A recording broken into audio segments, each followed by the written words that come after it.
The SI joint, I'm going to palpate the PSIS.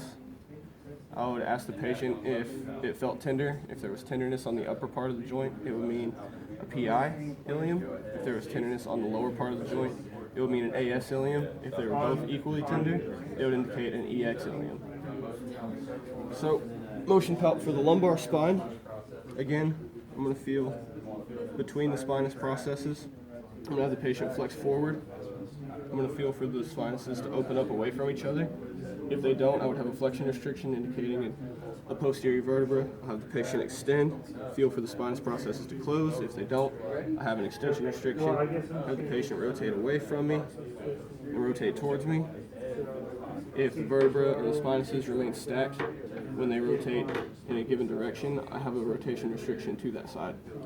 I'm going to have the patient laterally flex away from me and laterally flex towards me. If the sinuses do not form a curvature on lateral flexion to a given side, then I have a flexion restriction on that side. To evaluate the pelvis, first I'm going to do a forward bend. So I'm going to put my thumbs on the PSIS. I'm going to tell the patient to lean forward.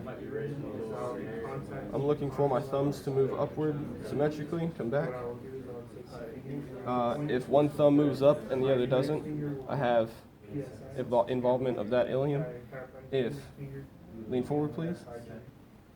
If one moves up and the other soon follows but lags behind, that would indicate a sacrum restriction. Come back. Go ahead and stand up for me please. Close this one.